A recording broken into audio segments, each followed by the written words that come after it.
Thanks, Kushi. Thank you, most Good welcome. evening, dear doctors. I am Dr. Harshveer Singh. I'm the head medical for oncology at mUC India.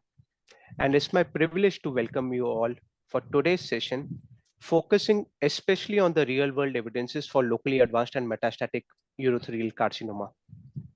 Over the past some years, there has been tremendous progress in the data points that has been coming up for treatment opportunities in patients who are affected with locally advanced or metastatic urothelial carcinoma. So it's very important to also look at the clinical trials and the emerging real world evidences which have also started to come up in the previous years. With that, for today's session, we have designed an interactive, insightful agenda. Of course, we'll begin with our chairperson's address, Dr. Ved sir, who is be leading the entire session, followed by a couple of sessions on the real world evidences coming in from global perspective, and also importantly, from our country, from India. Following that, we'll have a panel discussion, and of course, we'll move towards the closing session by Dr. Ved sir. It's our great privilege and honor to have Dr. Ashok Ved sir as the chairperson for today. Dr. Ved sir, of course, is the chairperson, medical oncology, hematology, and stem cell transplant at the Medanta Cancer Institute in Gurgaon.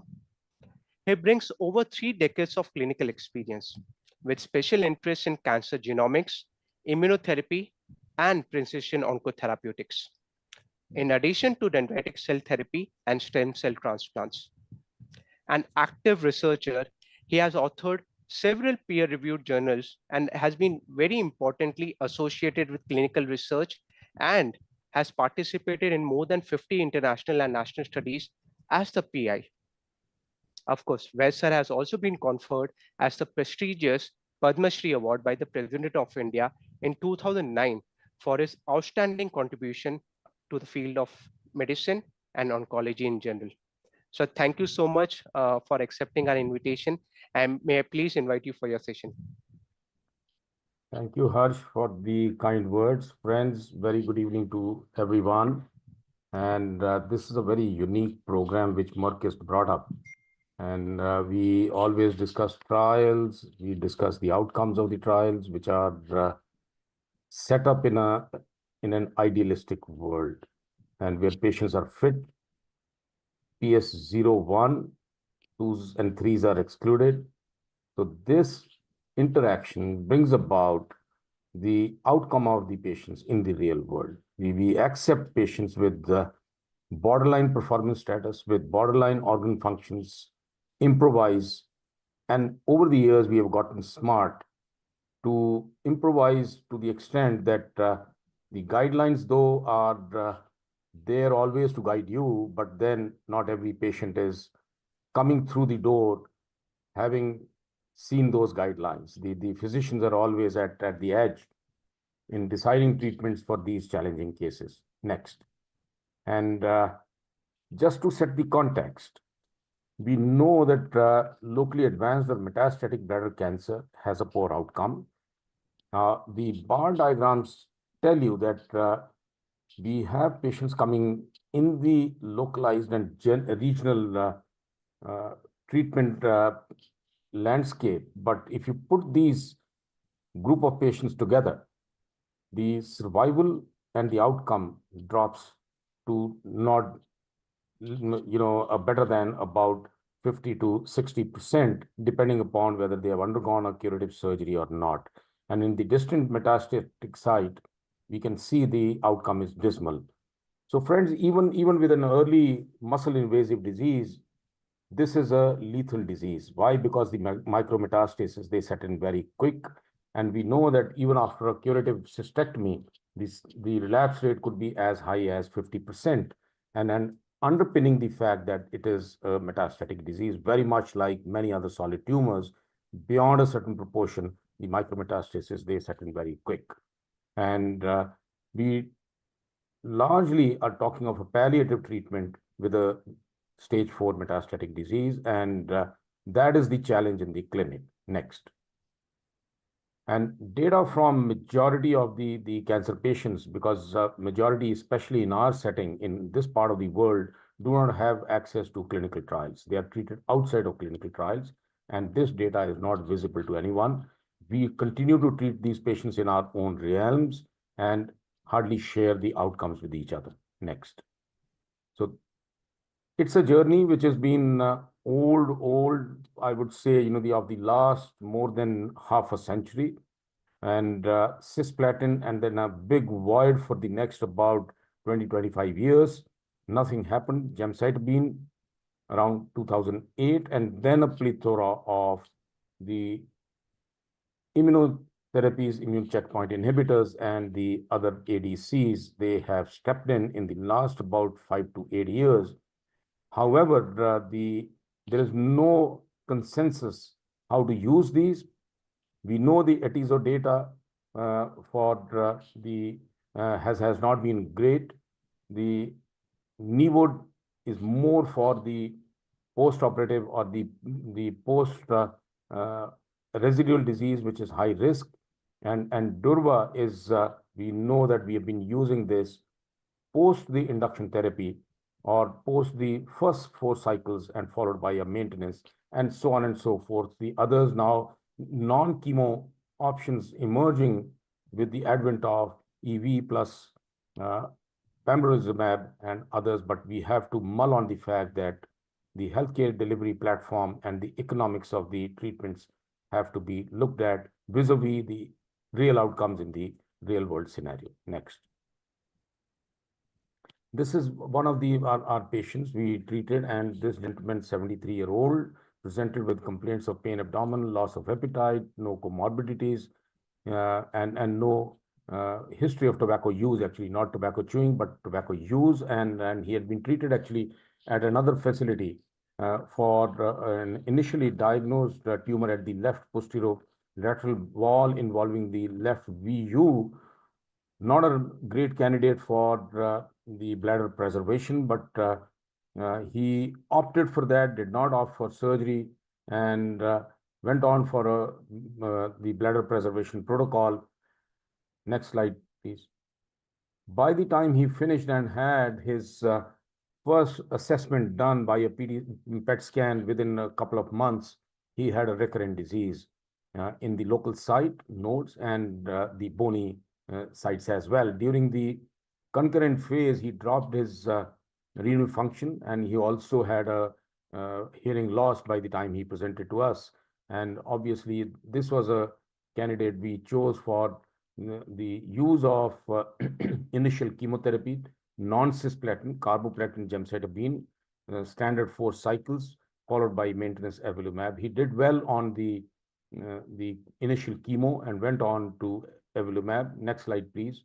And you can see the timelines that from March, he received the initial treatment. May, he came back and he started his maintenance therapy from May, and he's ongoing. He's a CMR at last assessment, and signifying the fact that patients who are in this type of a scenario do benefit, and it's almost about 8 months out of his treatment. Next.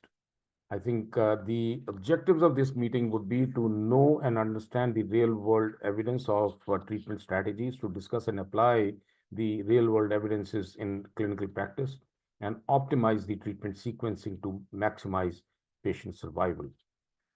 With that, I thank Dr. Harsh, Sachin, everybody for making me a part of the proceedings this evening. It's been a great honor, and I hope it will be great discussion and a great learning exercise.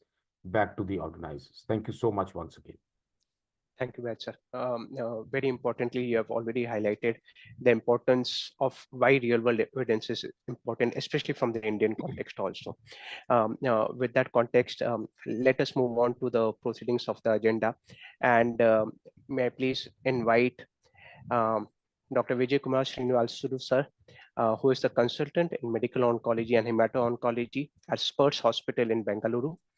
Dr. Srinivasulu has held pivotal posts previously at the Narayan Rudale Majumdar Shaw Center in Bangalore and also at the Brunei Cancer Center in Brunei.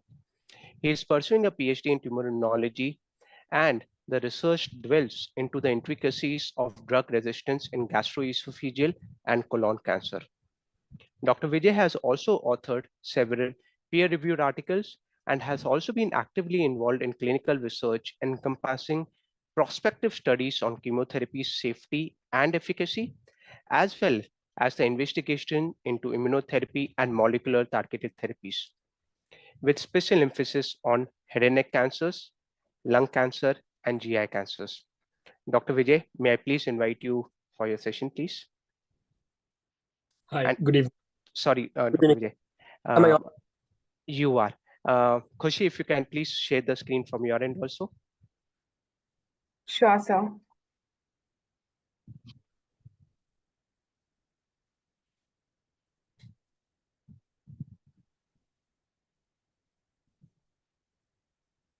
Yeah, thank you. Thank you so much for that. At the outset, I'd like to thank Merck for this wonderful opportunity. And just to build upon what Vedsa just gave a context of why it is essential, and let's look at what the global evidence say in terms of what the real world data is. So next slide, please. So if we look into the treatment landscape for platinum-eligible metastatic advanced urothelial bladder cancer over a decade now, if you see between 2014 and 20, it was pretty much, you can go slow, I'll let you know when you can change. Thank you. So we were usually dividing these patients into cisplatin eligible and then cisplatin ineligible, and pretty much our drugs were platinum, which was your backbone on which we were adding gemcitabine, which has been the standard of care for the last 2 decades or so.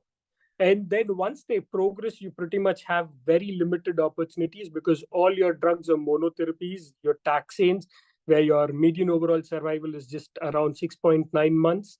And your 1 year overall survival is really low at 27%. Thankfully, then in the late 20s is when the data for the immune checkpoint inhibitor called pembrolizumab was published. That was really promising at that point as a monotherapy in patients who've progressed on the standard platinum-based chemotherapy. This was giving us a median overall survival of approximately somewhere around 10.3 months with a 1 year OS rates of nearly 44%. Next slide, please. So when we look at the proportion of patients who kind of pass treatments through multiple lines, it's always been the same story. On the left, if you look at it, this is a data set which is incorporated around 7,260 patients who've been treated in the US. And if you look at it, surprisingly, only 40% of patients were able to go on to subsequent line of therapy. That means it just goes back to reiterate the fact that it is very essential to choose your optimal treatment strategy upfront, as nearly more than 2/3 are not fit to move on to the subsequent lines of therapy. Similarly, on the right side of the graph, what you see is also another real-world data where they've looked at multiple cancer registries between the US and Netherlands, where they've tabulated close to around, I believe, around 400 to 600 patients, where they clearly see that nearly only 48% of patients were actually well preserved to receive their subsequent lines of therapy, and subsequently only around 6% were there to receive third line and above. Next slide, please. Next slide, please.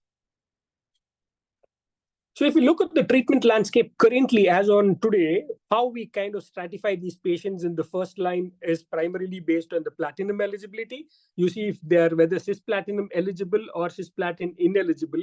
If cisplatin ineligible, then your options are carboplatin with a gemcitabine-based combination. In patients who are cisplatin eligible, you have 2 options. You can either go with gemcis in the upfront setting or go with your newer data, which is your Checkmate 901, which was really promising, where you added immunotherapy with chemotherapy. Subsequently, you went on to nivo maintenance on patients who responded to gemcis nivolumab. Whereas on the right-hand side, you see for patients who are platinum eligible, the standard of care was really promising with your EV302 data, where your combination of enfortumab vedotin with pembrolizumab showed a significant improvement in PFS, and also the OS data is still pending. So what happens subsequently when you progress on this? So on patients who've responded to gemcitabine and cisplatin or carboplatin combinations, in patients who've responded, you continue with avelumab maintenance, which has been the standard of care, or in patients who have progression on gemcitabine or the gemcis or the gem-carbo combination, you can consider immunotherapy as a monotherapy as a combination with pembrolizumab. So subsequently, on progression with this, what are your next options? So this is where the sequencing comes in. You can, the next slide, please. So you start sequencing these tumors, look for actionable alterations, and in patients where you have, say, FGFR3 alteration, there's data for eldafitinib, or in patients who've progressed on IO, this is where your ADCs come in, which is your newer drug like your enfortumab vedotin, and there's also some data for, say, HER2 inhibitors and NTRK fusion. So these are alterations which are detected in these patients on progression, and subsequently look at prolonging these lines. So when you look at it, so sequences with level 1 recommendation options following the Javelin bladder regime and Gemcis and Nivo, followed by second line EV or eldafitinib. So the next slide, please. So subsequent treatments, what are the subsequent treatment options for patients who progress on the standard Javelin bladder trial protocol? So if you look at it, nearly 75% of patients did progress on treatment. So if you look at the subsequent lines of treatment, nearly only 12% of patients actually received another PD-1 or PD-L1 inhibitor, and a very, very low percentage of only 4.8% of patients actually received FGFR inhibitors, while nearly 72% of patients actually received other treatments in terms of chemotherapy. The most common chemo combinations which were used were platinums or taxanes. Next slide, please. So why are we looking at this real world data in this particular discussion? So just to highlight on what Sir was mentioning previously, so traditional or your intervention or your regular phase 3 randomized clinical trials always did have certain limitations on the whole. So one of the most common limitation was your stringent inclusion and exclusion criteria. And patients are always treated as per protocol. You are always cherry-picked population, and you always will not be able to replicate the same in the real world. Whereas in the real world, you always have your prospective observational studies and retrospective observational studies, which is what we actually see in our clinical practice. For sure, our clinical practices, nearly 70% of patients do end up having comorbidities, where these are strong exclusion criteria in the clinical trial. So the patients who are receiving these contemporary sequence in trials may not actually reflect the real world practice. One such example is what I just recently reiterated again, saying that nearly only 4% of patients actually ended up getting FGFR inhibitors in the real world data of Javelin Bladder 100.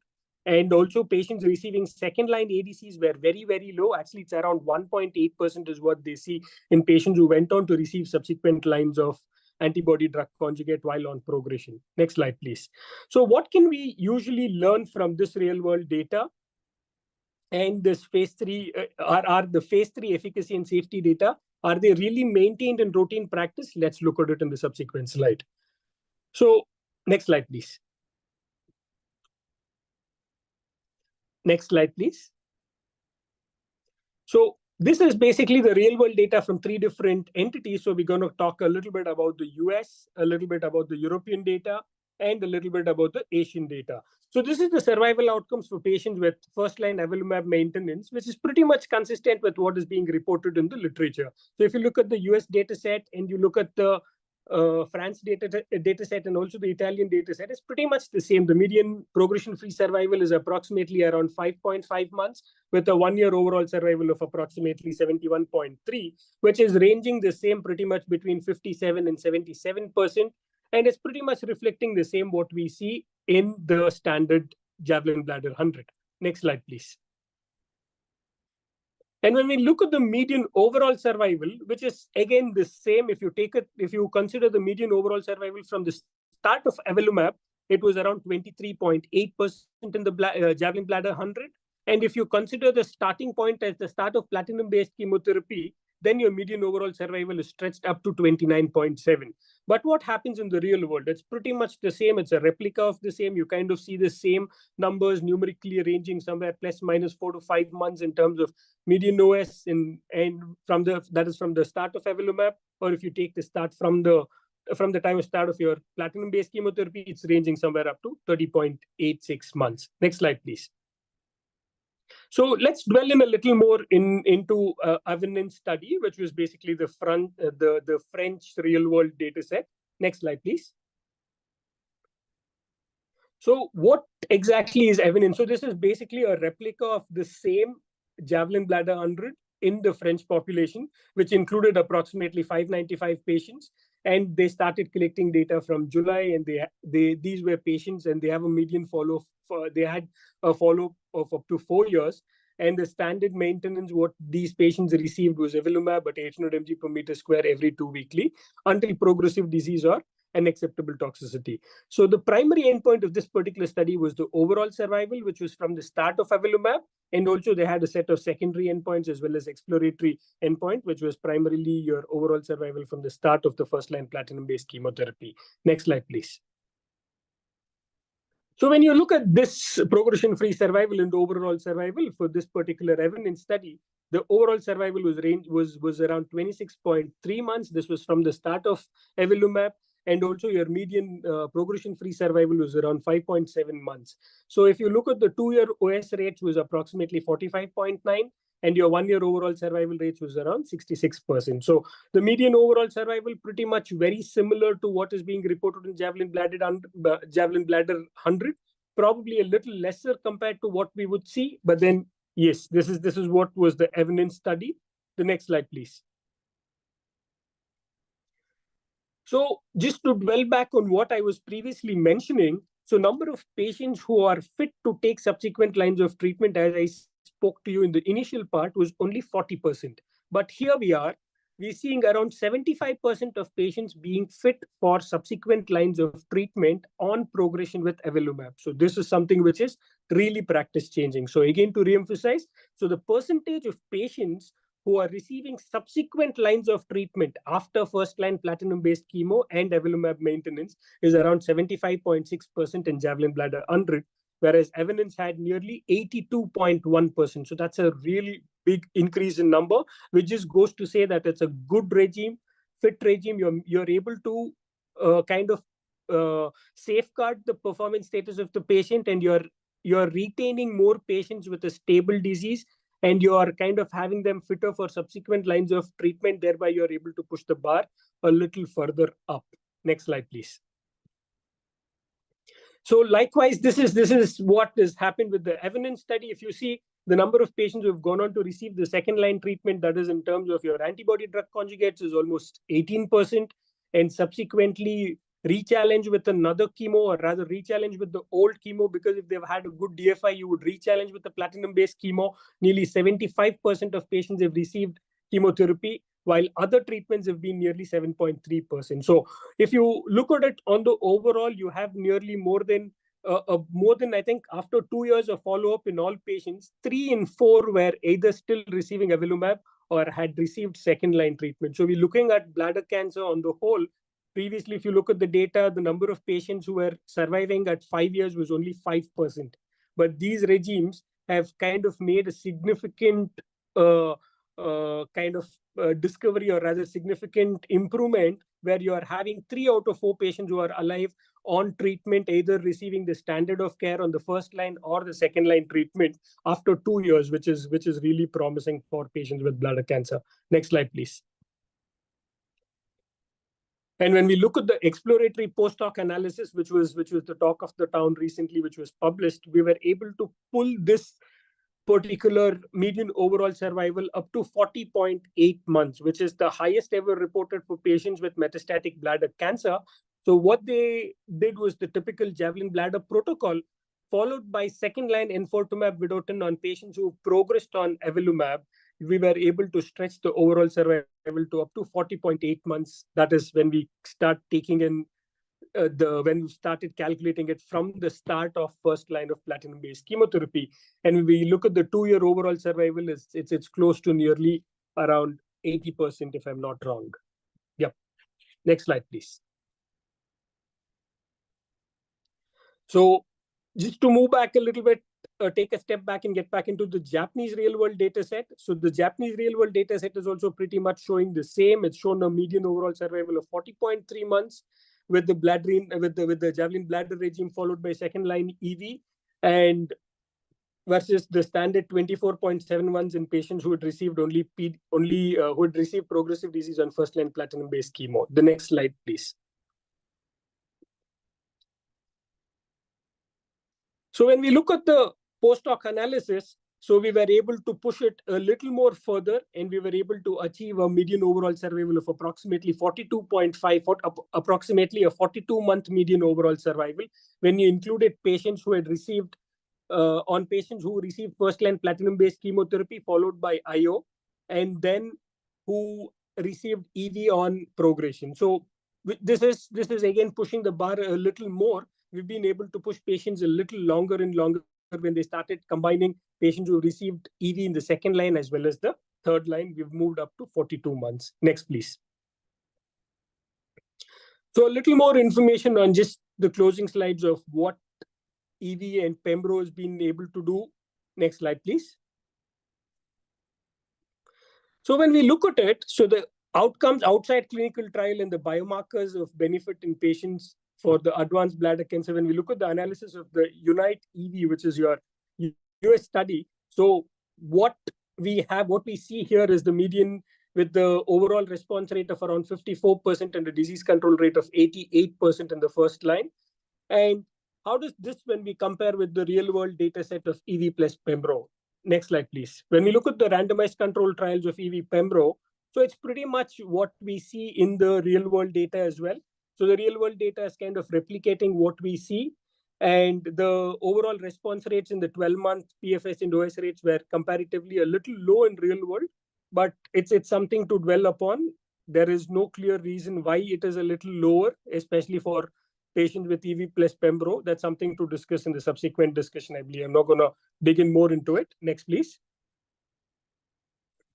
So what are the considerations for currently sequencing your EV plus Pembro? So if we start using EV Pembro in the first line, and subsequently on progression, probably your second line options would be a platinum-based chemo if patient is cisplatin eligible, or if patient is cisplatin ineligible, then carboplatin-based regime with gemcitabine or Dostan Semvac. And beyond progression, beyond second line, this is where you have your targeted therapies or your SG. And the data of SG was not really promising, although phase 2 was promising. We've kind of withdrawn, and the study was closed early. You have a bunch of drugs, taxanes, vinflunin, which are available on progression. So how do you kind of manage these cumulative toxicity? We know EV is really toxic. The dose is weekly schedule in the metastatic setting, and in the combination is really difficult to handle. And also, what are the best options? So we really don't know. We kind of have to wait and see, because the progression during EV plus Pembro could be at multiple phases. It could be immediately following EV plus Pembro after 4 cycles you progress, or you could progress during Pembro maintenance. So you really don't know how to tackle this. And also we don't know what are the reasons why these are refractory or the reason for resistance, because the biomarker analysis for this particular EV302 is still pending. So that will throw a lot more light on where to sequence these drugs and what are the best second line options on progression with this is something we should always kind of dwell upon. And then how do you consider avelumab maintenance in this particular phase? That's something for us to ponder upon. Next slide, please. So if you look at the real world data on patients for EV302, nearly 59% of patients in the chemotherapy arm received subsequent PD-1 and PD-L1 inhibitors. But if you look at it lower down, very deep, kind of very keenly, the number of patients on progression with EV Pembro is actually the treatment options what patients have received while progression on EV Pembro is actually really concerning, because nearly only around 1.6% actually went on to receive different IOs, and also other treatments are very small. Nearly only it says 11 patients were fit out of 442 to receive other treatments, which is a little concerning. I am not really sure if this is the real world representation, and also the median duration of follow-up is not really strong. So we are not sure if this is going to kind of, whether the hazard ratios are going to remain the same or is it going to change with time. We're not really sure if the OS is going to get significant. So these are things which we really have to look upon and see where we're going to place this regime in the real world context. Next slide, please. So concluding, so as this treatment landscape in terms of metastatic bladder cancer has been increasing, and it's really important to understand how these therapies are being used in practice, and kind of the Javelin bladder data and the real world data is pretty much a replication of what we see in what we see. So it's just that it just gives us, as clinicians, it gives us more confidence in believing in this regime. So it's a lot more comfortable for patients, and you're choosing patients who are going to get the maximum benefit to chemo, to help by putting them on immuno and helping them get more sustainable and durable remissions, which is what is the treatment regime. Rather, the profile of treatments are going to remain this way, and up to 40.8 months of median overall survival was observed in the multiple exploratory real world studies. You could see that in both the studies in Evidence and also in the Japanese study, where they started using platinum-based chemotherapy followed by evolumab maintenance, and then you receive second line EV. So I think the space for EV somewhere in the second line is what I strongly believe. And it is very important to consider the effects of sequencing to improve outcomes for patients, including managing toxicities and determining optimal treatments and duration. So with this, I conclude. Happy to take any questions.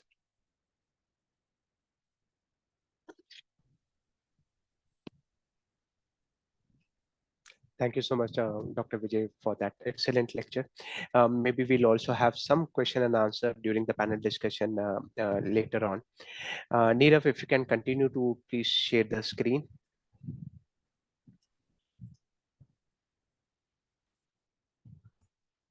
Yeah. After Dr. Vijay has excellently taken us through this global evidences, especially looking at also the recent data which was presented at ESMO of this year. Now we'll now move into what is happening from an Indian perspective also. Dr. Akhil Kapoor sir will be speaking on the real world evidences for advanced and metastatic bladder cancer from an Indian perspective. Of course, Dr. Akhil Kapoor sir is the professor of medical oncology at Tata Memorial Center in Varanasi. Close to 10 years of expertise with special interest, again, similar to genomics, immunotherapy. And he has also authored several peer-reviewed journals and has been actively involved in clinical research, including both randomized clinical studies and the real-world investigator studies. Amongst other awards, he has also been conferred the ESMO Young Leadership Award at ESMO Asia in 2022, and recently at WCLC has been awarded the Young Investigator Award. Dr. Kapoor, is our privilege to also have you. Please do let us know if we should share the screen at our end, or will you want to share your screen? I will try to share from my end. Thank you. Please do. Thank you. Thank you. So we see that we have now a lot of buzz around our own data. And in fact, people want that, yes, we can share our own data. So it becomes very useful in the real scenario if we have our own data, and that becomes really, really useful as well. But the problem is that there was previously less amount of collaborative data coming out of India, but now I can see that in the last few years we are able to see some good number of collaborative studies across various academic and non-academic institutes, including private centers. And also that is a very good point that multiple private centers are joining hands and trying to publish the data together. So that is a very good way forward. So let's see about some of the data which has come up from our center and some 4 other collaborative center data sets. So it is a real world data from adalimumab maintenance in Indian patients with locally advanced or metastatic urothelial cancer. And this was presented this year as well at SAMPIOCON 2024. And you can see this is a poster, and we will be discussing the study in detail in the next slides. So we are all aware, and we just discussed that evolumab maintenance is a very useful treatment options post platinum-based treatment in advanced bladder cancer as a maintenance treatment, switch maintenance like treatment. And this is the study design. It is a multi-center, non-interventional retrospective data collection for patients who received evolumab maintenance, and survival outcomes were established using the Kaplan-Meier data sets. So the main points which we tried to allocate were overall response rates and progression-free survival. OS was also the key secondary outcomes, but the follow-up needs to be longer to get to that data. And the data was analyzed using the standard points. Total 42 patients data set we were able to collaborate. And now if we are trying to get to further collaboration of data, and that is that will reach, expected to reach 60 plus patients. And the median age of the patients in this study was 64 years, with 81% being males and around 19%, that is 8 patients were female. And most of the time it was GEM-CIS given in primary setting, metastatic setting, 40% of the patient, while GEM-carbo was received by 52%. So that is what happens in the real practice. 50% or more patients will be receiving GEM-carbo based treatment. A few very small number of patients will receive DDM-BAG. And if you see the data sets, partial response was seen in close to 60% of the patient, while it's stable disease in 1/4 of the patient, and a few patient had a complete response as well. Let's see the treatment time, which was started after chemotherapy and avelumab. In the real world setting, it was maximum with 4 to 6 weeks, 54%, and 1/4 of the patient were started avelumab maintenance even before that. That is around 26%, and rest were started around between 6 to 8 weeks. If we see the overall response rate data with avelumab maintenance specifically, the median duration was 6 months with overall response rate data of close to 17%. 4 patients had a complete response and 3 had a partial response on avelumab maintenance. Median PFS was 5 months. We are seeing that this is close to Javelin bladder data, which was 5.5 months. And in patients who were receiving avelumab for more than 6 months, that is a landmark analysis, median PFS was 11 months. This is expected. This was a specific landmark analysis where the patients are able to continue beyond 6 months. The median PFS is reaching beyond 6, it was reaching 11 months. So that is the beauty of the data. Median OS was not reached because we know that it will require longer follow-up, and we know that median OS reaches towards the tune of 23-24 months at least, and we also expect OS of 20 to 25 months. Though this can be further enhanced if we have the access to enfortumab vedotin in the second line or third line treatment. The further improvement in the outcomes are expected. This is clear from the Avenance study, which is available and which is being discussed. So our multi-center Indian data confirms the avelumab maintenance treatment efficacy, and that is matching very closely with the Javelin Bladder 100 phase 3 randomized trial.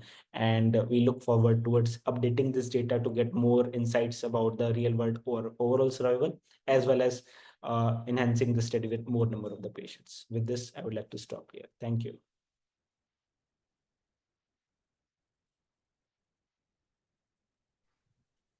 Thank you so much, Dr. Kapoor. Well, sir, I also see on the screen if you also wanted to give your comments or suggestions. I think Akhil has made a very valid point that we need more collaborative work, because there is no paucity of actually data. Correct, sir. It's all scattered around.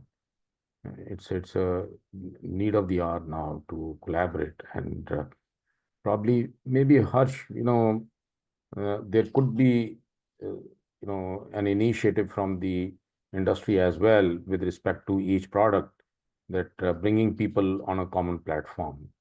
All that you need is a one-page sort of a document which all of us fill, and it's so easy online. You don't need even physical copies these days, and this all could converge at one point and be presented in some of the meetings.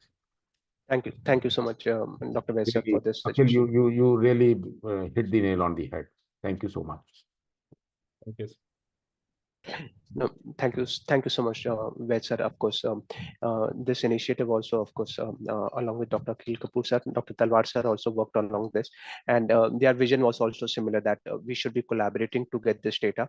So we will also look forward to such opportunities to bring out more data from an Indian perspective also. Nirav, if you can please go into the screen mode, please, and share the screen. After these great lectures by Dr. Vijay and Dr. Akhil, of course, now bringing into these real world evidences more from a practical perspective, we'll move into the panel discussion. Next slide, please, which will be led by Dr. Asim Samar sir. Asim Samar sir is a senior consultant in the Department of Medical Oncology at Bhagwan Mahavir Cancer Hospital and Research Center in Jaipur. He also brings about a decade of his experience and has authored several peer-reviewed articles and has been actively involved in clinical research. Dr. Samar is also the DNB coordinator in the hospital and is the editor-in-chief for the newsletter spread across. Next slide, please. Joining Dr. Samar are, of course, these leading experts from an Indian perspective. We are very privileged to have also such an esteemed panel joining us. Dr. Vineet Talwar sir, who is the director in the Department of Medical Oncology at Rajiv Gandhi Cancer Institute and Research Center. Professor Amit Joshi sir, Professor Department of Medical Oncology at ACTREC, TMH Mumbai. Dr. Vikas Salveja, who is a consultant medical and hemato-oncology in Regency Hospital, Kanpur. Dr. Chinmaya Kumar Pani, who is the consultant Department of Medical Oncology in Utkal Hospital, Bhubaneswar. And of course, our earlier speakers, Dr. Vijay Kumar and Dr. Akhil will be joining Dr. Samar in the panel. And Dr. Samar, if I may please request you, will you want us to share the screen at our end or will you want to share your screen, sir? Well, I wish to share my screen. Please, sir.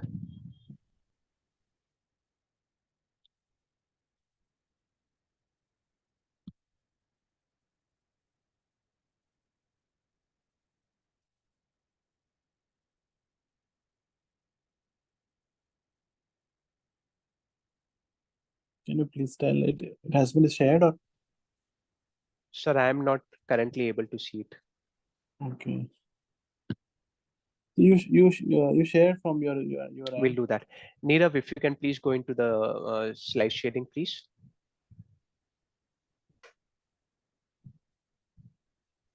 So good evening, everyone. Okay, so let us start panel discussion. And first of all, I wish to congratulate Merck team for having this beautiful meeting where everything is discussed on the basis of the real world scenario. And thank you, Ved sir, for arranging this kind of meeting. And in the panel, our panelists are Dr. Vineet Talwar sir, Dr. Amit Joshi, Dr. Vikas Talreja, Dr. Vijay Kumar, Dr. Chinmay Pani, Dr. Akhil Kapoor. So four of us are from the Tata, and rest we met very often. So I would start. Please change the slide. Next.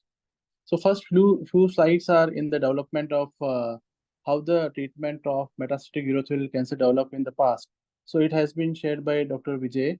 In 1978, the cisplatin came into the picture for treatment. It was a seat anchor drug and only single drug which was known to treat the bladder cancer. And after 40 years, almost 40 years, the next gemcitabine came into 2008. So till that time, various combination tried, but the results were not very impressive. And you can change the next slide. Just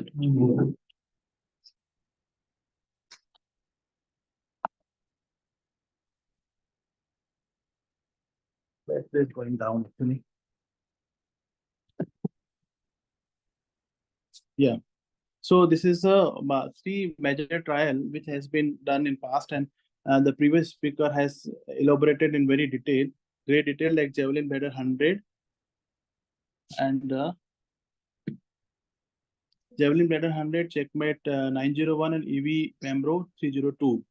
So various combination have been tried to prolong the survival of our bladder cancer patient. For that, we know like it's a deadly disease, and if you treat by conventional method, the 5-year survival is around less than 10%. So everything was evolved around like to improve their survival. For that matter, this GEMSIS followed by evaluable maintenance was discovered, and it has been breakthrough in the treatment of the bladder cancer patient. Checkmate 901 talked about the GEMSIS and Nivo combination, and EV Pembro, which has actually path-breaking. You can see the combination of the ADC plus immunotherapy, which has given the greater survival. And though there are various side effects profile, which is very alarming, but still it is the best non-combination. Next, please. Next. So patient eligibility for the 3 first-line regimen. Actually, bladder cancer, we all know it is a disease of the older men, especially, and female also. So the age group is always remain like 65, 70, or you can say more than that. and some occupation and some their daily habits, lifestyle is especially responsible for that. So every time we want to treat the patient, first thing which come into our mind is that patient is eligible for our proposed treatment or not. Next, please. So every consultant and every physician knows like platinum is a seat anchor drug and they give the best results. But first of all, the patient should be eligible for that. So it is a schematic diagram or of the Javelin bladder 100, which Dr. Akhil and Vijay has been talked.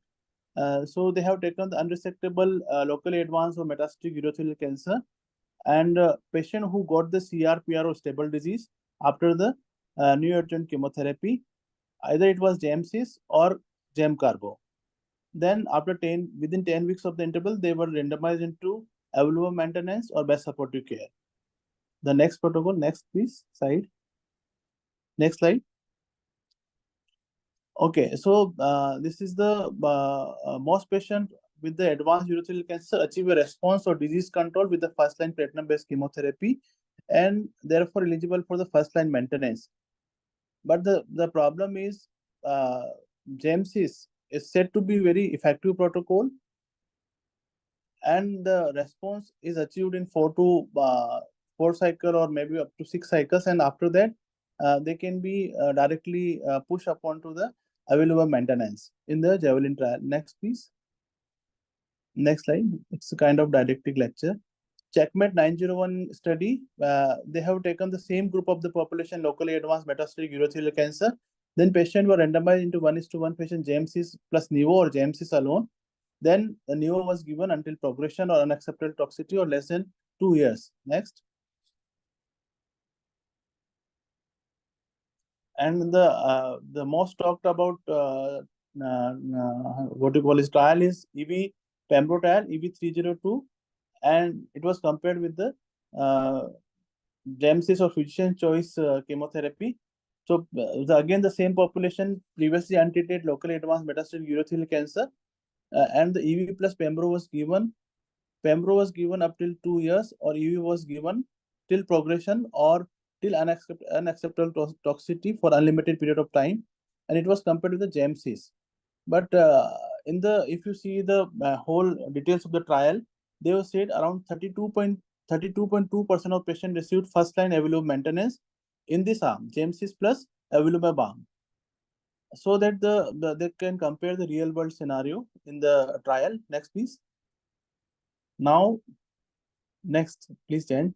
But as in the EV Pembro trial, they had encountered various side effects, and the side effect profile was approaching up to more than 50% of the patient had grade 2 and grade 3 side effects. So they needed to devise you can see the EVITA criteria or maybe the EV eligibility criteria where they can recognize the patient who can be the poor candidate for the EV particular drug. So if the patient is more than PS2, they should not be received EV. Hemoglobin HB1AC more than 8%, then they should be restrained for the EV and enfortumab vedotin. If the creatine clearance is less than 45, then there will be great difficulty to deliver this kind of the protocol. Any corneal retina abnormality, because we all know like Nectin-4, which against which the EV works, it is more expressed in the corneal epithelium and the skin. So there are great side effects of the skin and the cornea. So if they have some corneal abnormality pre-existing, then we should not give the EV. And if patient has grade 2 peripheral sensory neuropathy, maybe because of the pre-existing disease, comorbidities, diabetes, or some other things, then it will be very difficult to deliver this kind of the protocol. Next, please. So now the panel discussion we will start because it was a background. So first of all, I would like to ask our teacher, actually Dr. Amit Joshi was a professor there when I was getting trained in the Tata Memorial Hospital. Sir, are you there? Yes, I am there. Okay, sir. So, sir, it's very, I feel like sense of pride if I'm asking you something, but on the same, it's okay. on the same way, it's very pity kind of the feeling like I'm asking question to a teacher, but still the life is like that only. So, sir, I am going the question other way around. You are treating whole soul, you can see the urothelial cancer and kidney cancers there. That time you were, since like 10 to 12 years or 15 years, you are doing the same job. Now, sir, you tell me, in your clinical practice, if you say like 100 patients are coming with the diagnosis of the urothelial cancer, and how many patients you can offer the some oncological treatment? We are not telling like immunotherapy, any kind of the treatment which you can deliver. So Out in a of metastatic, you want to know in a metastatic bladder scenario? Discussion is around the metastatic cancer, yes. Yeah, so I think out of 100, if you count chemotherapy also, I think 15, 10-15% patient might not be eligible for any sort of the treatment because of the very poor PS. Their creatinine clearance sometime maybe because of the obstruction, multiple liver metastasis, very low albumin. So 10-15% patient may not be eligible due to all these scenario. Rest in all patients otherwise carboplatin gemcitabine in a modified dose, sometimes single agent carboplatin, and then see how they are responding. If there is improvement, then on day 7, day 10 we can add the. So 10-15% patient might not be eligible for any sort of, because of the all other criteria, low ejection fraction, cardiac problem, pre-existing some neurological disorder, CV and all that. So that number I think around 10-15% will be. Yeah, that's great. It is the same experience of us also. So 15% directly, you must say like they can be of the pale care kind of the thing, and which we may not offer any kind of the treatment because of their performance status or comorbidities. Sir, then I would move to Dr. Vineet Talwar, sir. Yeah, good evening. Good evening, sir. Good evening. Good evening, sir. So, I just shown one slide where Evita criteria was there. Out of 6, like you can see PS score more than 2, and HB1AC more than 8, or corneal problems, neuropathy, or this kind of the side effects. So, in your mind, when if you want to give EV for all circumstances it is available and you want to give, which kind of the criteria you need to discuss with the patient, or you want to remove the patient, like you must not try in this patient? Uh, how would you go about these criteria out of 6? So you have nicely described the Evita criteria. I would like to say one thing, that if you talk of the India-centric population, India, not only Delhi, India would be the diabetic capital of the world. Correct. So having said that, when you get hyperglycemia with EV, then this can, worsen the situation very much and very quickly. That is one. Second is the thing which is more empowering is the peripheral neuropathy.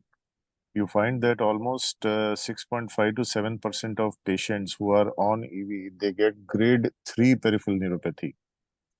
Now, when we talk of grade 3, prior to that, even if we have grade 2 peripheral neuropathy, these are the patients who are challenged physically, because tying buttons and walking itself becomes a big hurdle. Yes, sir. So neuropathy, hyperglycemia, I would place it at the top. And then, of course, the other things like skin reactions, which are common. They're common with the pembrolizumab and EV both. Yes. So that would be third in the order. Fourth would be, as you had mentioned, the dryness of the eyes, which is very privy to EV. That again, in the Indian situation, when you have these summers and all, that would get exacerbated, which should not be in cold countries. So I think in this order, I would place the morbidities as far as the EVITA criteria is concerned. Very well said, sir. Very well said. Because we have certain kind of pollution load also, where the eye can be affected, and the glycemic index and everything is, or our dietary pattern is like that only. So giving EV is tough and difficult, but if patient is fit and patient is supported by some agency, it is available in India. So would you choose that kind of the protocol, EV plus pembro, sir? Vinit, sir. You asking me, Yeah, EV yeah. plus Pembro in a fit patient? Yes, definitely, because if you see the OS, it is almost doubled. But Yeah. then, having said that, EV is not available in India, so availability is the biggest issue. If you don't have the drug available, we can keep on talking till heaven's end. So one is we have to first see what is available in the country, and then Correct. of course we can delve into the academics. So you have, when you talk, the thrust of this discussion is the real world scenarios. You have the Unite trial in which a real world scenario of Avlumab chemotherapy followed by Avlumab maintenance followed by EV in the second line as a single agent has been given, and it has proved its mettle. So I think in the Indian scenario, if the drug is not available, if the patient is not fit, or if the patient has specific comorbidities because of the EVITA criteria, I would be more, uh, I would be more keen to give the Javelin followed by EV than giving EV plus Pembro in the beginning. Yeah, very well said, sir. Because which is available, we should be try. And if it is, say, about patient may survive for certain 1 and 2 years, then maybe EV is more aptly available in India and they can be imported ones. Okay, thank you, sir. So now, can you please change the slide? Next slide. Okay, this is several times we have talked about the platinum eligibility and patient present to our clinics. So, Dr. Akhil, I will ask you the certain different type of the question because you have collected the data of around 42 or 60 patients, right? 42. Yeah. So, out of what is your N number? Denominator is what means how many patients you screen and how many patients you could give this So every. this included every patient who received even one dose of avelumab actually. So all the patients who were feasible to be started on avelumab and were started on even one dose of avelumab were included in this study. I agree that access to avelumab is also an issue, and we want to start much more patients on avelumab. But yes, the cost inhibits us from using it, and at the same time, the combination of EV plus Pembro, which seems to be prohibitively so much costly that I don't think it will be feasible for 1/10 of our patients who are even eligible for avelumab to be utilized. Yes, sir. That is true. So, your median cycles, how many cycles you have given in the 6 cycles for the median number. Yeah. how many? 6. 6 cycles. Six cycles. Okay. Yes. So you chosen all GEMSs? Now, carboplatin was the 54% of the patients. 1/4 were GEMSs, and a small number of 3 patients received DDM-BAC that were from a center at Delhi.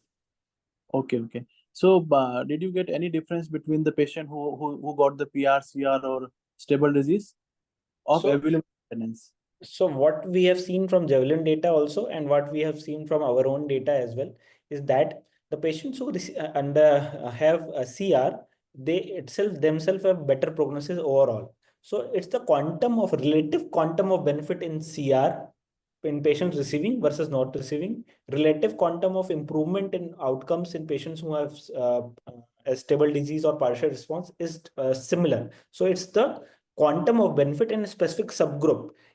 So, but even the patients who have CR, they are expected to have better outcomes. But if we are adding avelumab, that quantum is actually many-folded. So that is the point which is important to be understood. Yeah, and in the original study, they have shown like the stable disease patient also behaving very good, and they are responding very nicely with the avelumab maintenance. So, in your opinion, avelumab maintenance is a very good to try, and it has been proven in the trial also. Correct, sir. This is a trial which has overall survival benefit, and very few trials have shown so much strong survival benefit, OS benefit of 10 months and beyond. So that is an important point.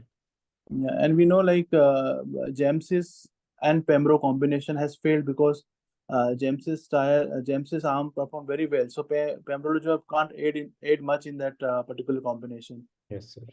So, did you get any time any sort of the side effect with the avelumab which you needed to decrease the dose, or it is always 800 mg Q2 weekly? So 800 mg was continued. It was the infusion reaction in few of the patient initially, but it was the infusion reaction in the first time only. Most of the time there was no further infusion reaction, and we used full protocol of 3 drugs for infusion reaction precaution. And no patient required dose reduction, but I agree some of the patient might because in any immunotherapy we know that it is not dose reduction, it is either all or none phenomena. Yeah, if the patient develops grade 4 pneumonitis or grade 4 colitis, will not re-challenge, so there is no point of dose reduction. Patients develop thyroid increase in the TSH levels, and they were put on toxin and other medications, but not required discontinuation due to toxicities. Any particular skin reaction did you get that in the Skin reaction? Yeah.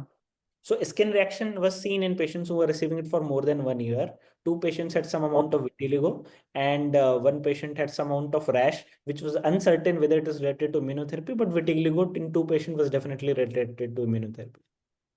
Okay, thank you, Akhil. Now I will move to next slide.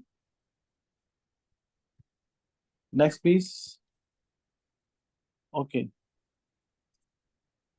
So, Dr. Chinmay, are you there, Dr. Chinmay? Yes, yes. Hi, Samir. Hi, Asim. Sorry. Hi, hi. Chinmay is our old friend from Tata days. So, have you any experience of? Have you got any experience of using Aviva maintenance in your clinic? Yes, surely, surely.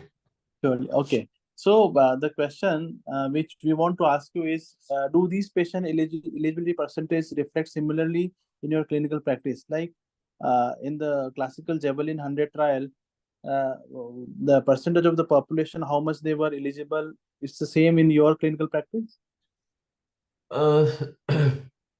See, utilization of first is the how you select the patient out of the entire cohort is one of the very most and important thing. And as we know, and one of the most important thing is, apart from the performance status, is the creatine clearance, and followed by the volume of the disease, whether it is a liver limited wound or eccentricities, whatever. So disease extent, then kidney function, then cardiac function, then the function related to the neurotoxicity, auditory and peripheral neuropathy. So you have to look into all these things. Then you think whether you have to give Gem plus cis or Gem plus carbo. So uh, and uh, and almost I think what Dr. Akhil has told, we represent the same thing. Though the volume of the urinary bladder cases or lower ureteric tumor cases, I'm including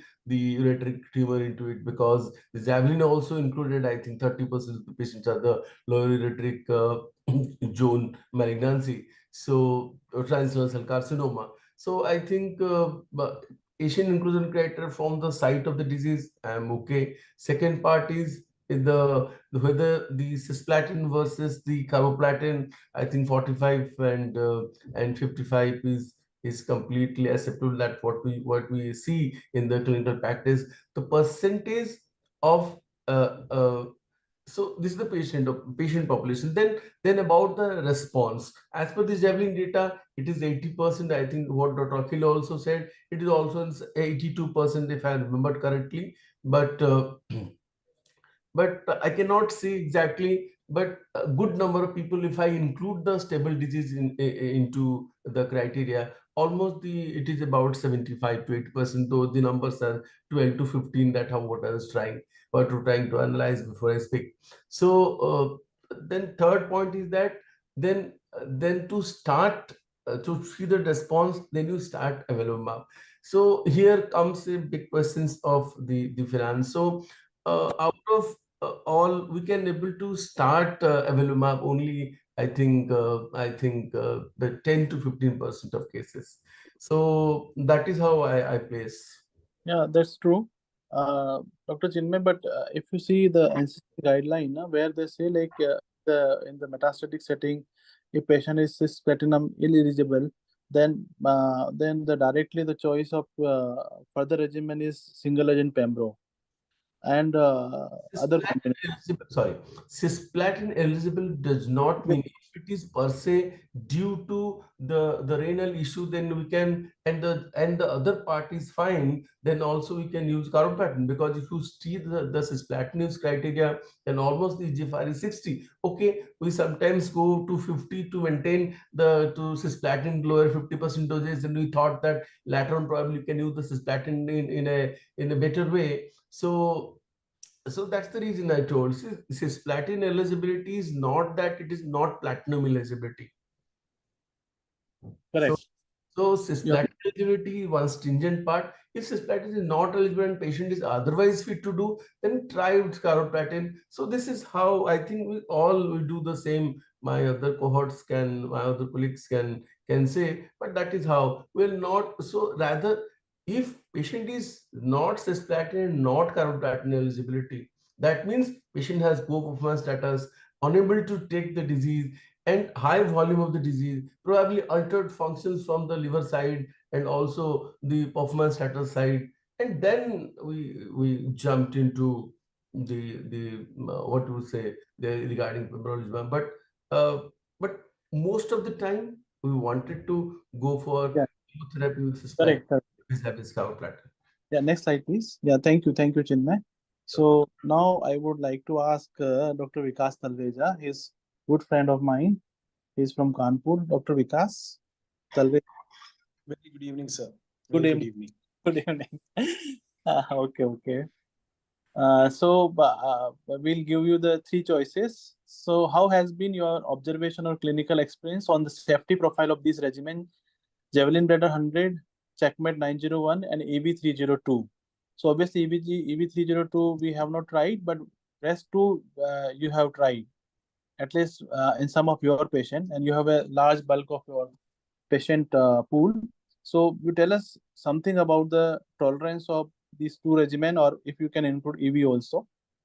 So elaborate something which is real world based. So definitely, 4 of my patients have imported. It's a very difficult drug to get the EV, not only in terms of the cost of it, which is exceptionally high. Possibly, as Akhil was telling in the chat box, that whenever it's going to be get launched, it's going to be priced exceptionally high, and with the probably the dosing regimen of day 1, day 8, day 15, it's going to be very, very tedious for patients also to come every weekly for the infusions. The neuropathy associated with the EV also is quite significant, and as seen that it does cause a significant amount of neuropathy, which leads to a worse quality of life at the end of the day. Now, with Javelin, I believe the trial has been beautifully designed, and I believe that's something which is takeable for most of our patients. You get the chemotherapy for a limited period of time, that put the immunotherapy to derive the maximum benefit out of the either population. So you're getting the best of both worlds without much of the side effects. The avelumab also has a brilliant side effect profile in terms of being a tolerable drug, not causing exceptionally high side effect profile. Now, when you mix both of these drugs together, that creates a problem, especially the Checkmate 901, where you tend to get confused whether it's a chemotherapy related effect or an immunotherapy related side effect, or probably of these two. And that's where I believe it's better to have a sequence rather than a simultaneous use of everything, and then you land up probably, if you use a Checkmate 901 and you have a progression, and then you think what to do next, because when EV is not round the clock. So I believe some out of these three, the most safe is the Javelin, the second is the EV, and the third is the Checkmate. Yeah, point well taken. So you have given like few patient of EV, So we should not ask the cost, but how much was the cost for one cycle of EV in imported form? So Around 12. per injection import cost around 6 lakh rupees. So per month the cost is around 18 lakh rupees. And these patients have been doing it for last 2 years. So you can understand the cost of getting the drug for them. The good thing is that they were in a very dismal state and they got a brilliant response, and they're in complete response right now with That the is, EV. But the flip side is always the cost, which at always time the discussion comes up with how much more and how long more. Yeah. So in that EV plus Pembro trial, they have said like EV alone has a response rate of 45%. And if you combine EV plus Pembro, it is 67.7% response rate.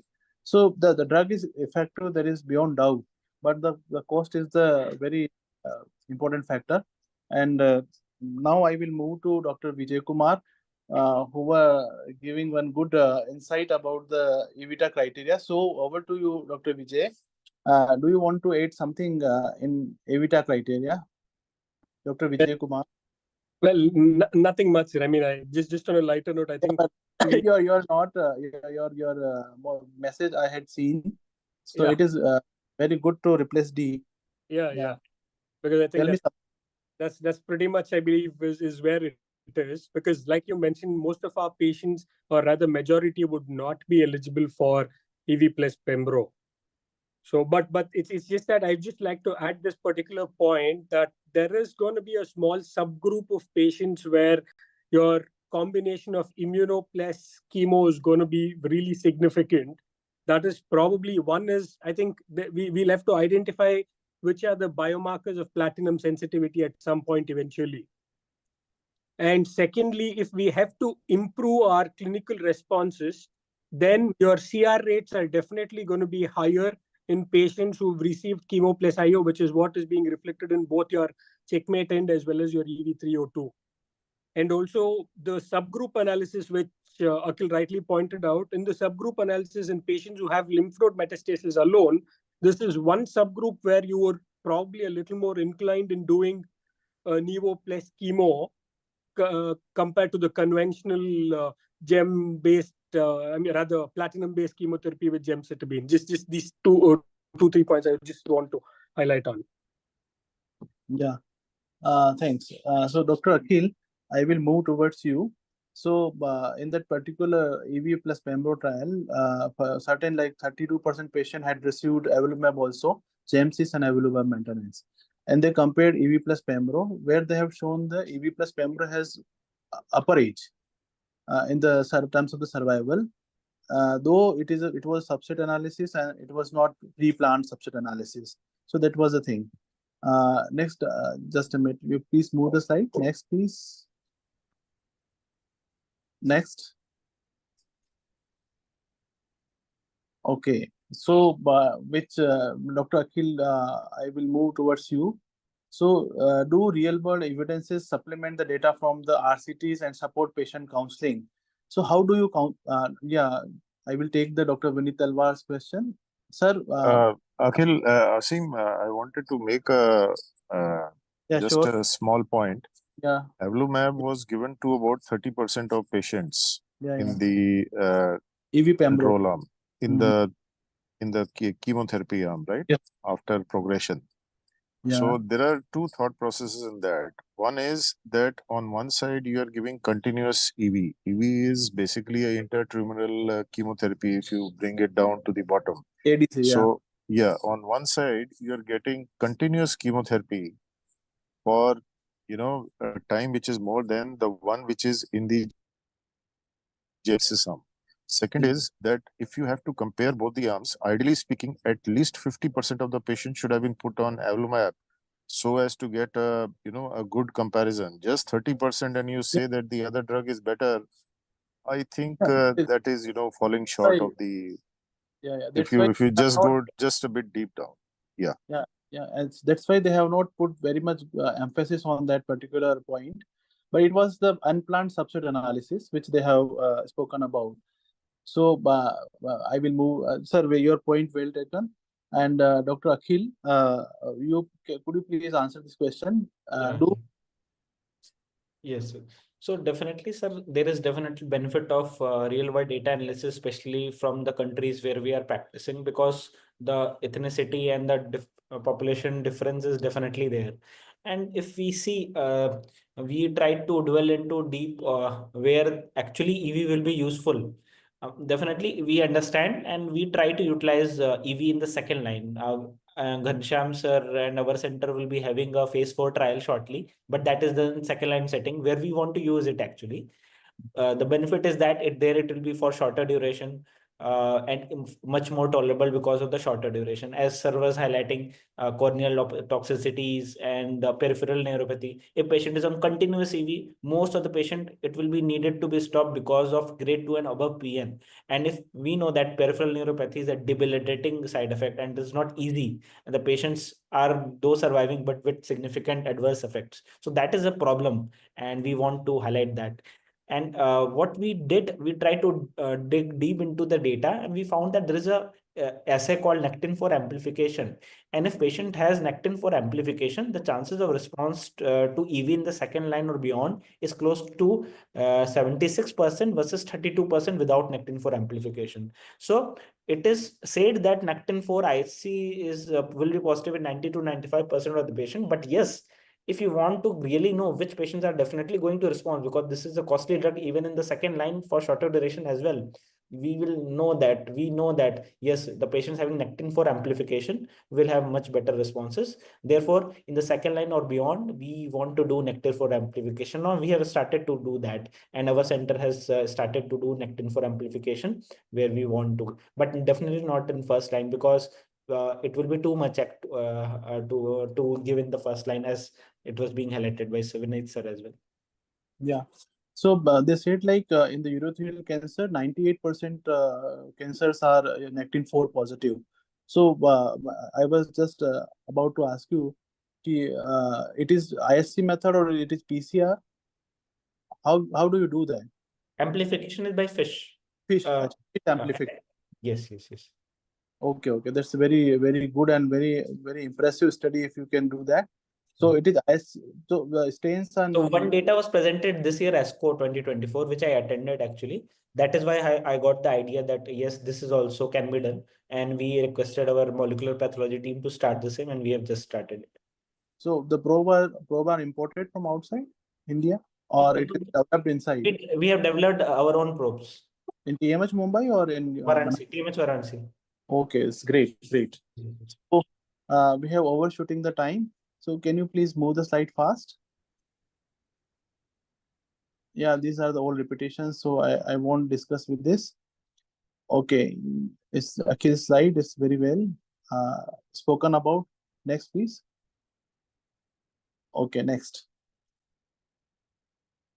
So this we had seen in the Dr. Vijay Kumar's presentation. Okay, so let me conclude this. Okay, go on to the last slide, please.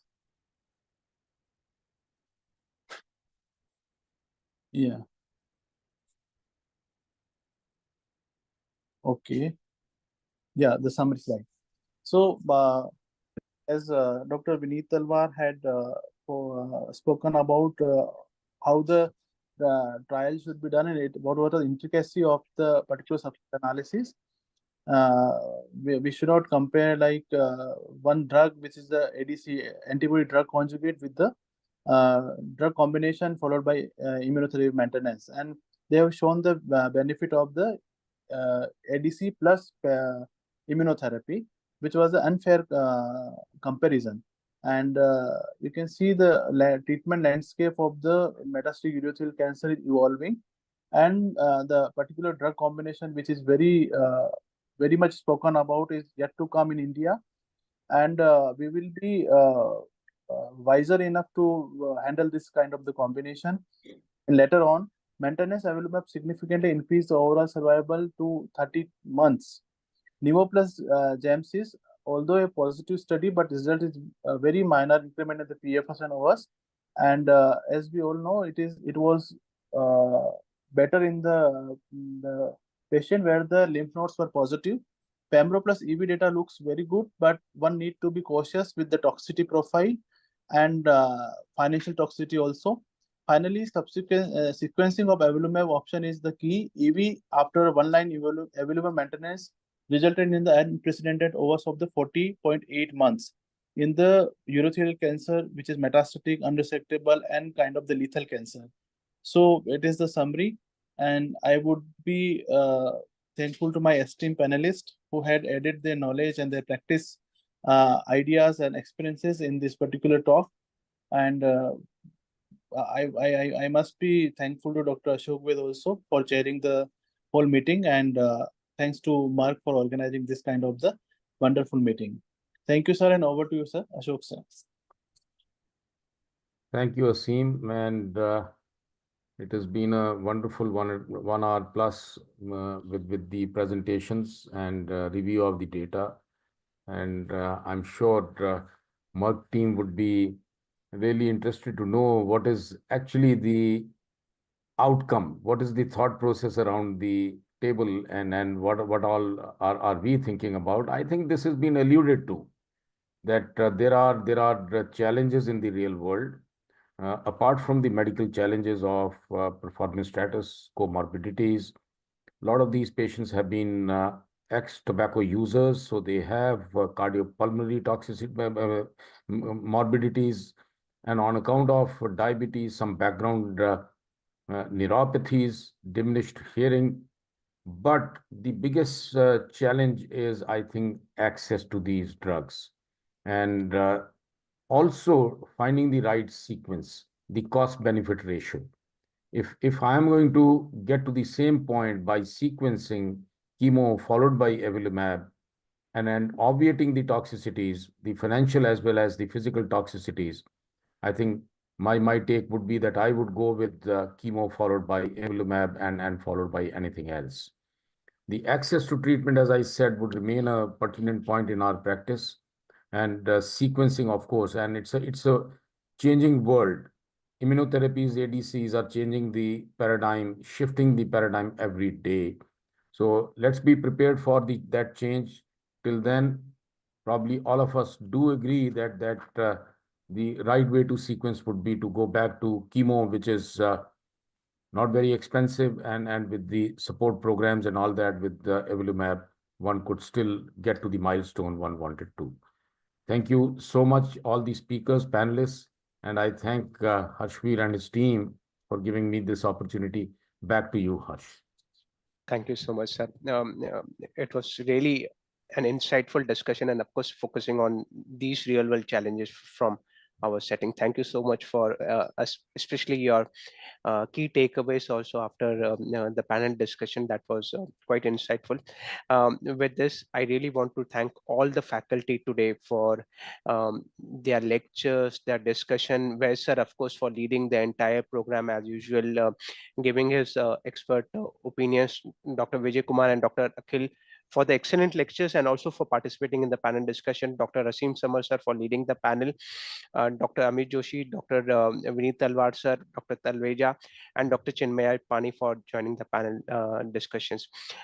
One takeaway, of course, from an HP perspective, you all have already discussed, but from our perspective, from a industry perspective, we'll also continue to partner for further real world evidence generations, and we'll look forward to where, sir, your guidance and of course other guidance about how do we take it ahead, and we'll definitely be in contact for that. With that, many thanks to all the audience for joining us live today, and also for posting some questions. Maybe we did not have time to take those questions, but we'll definitely come back to answers and reach out to you all separately. Thank you so much. A very good night on this Friday evening. Thank you once again, Thank you. faculty, so much.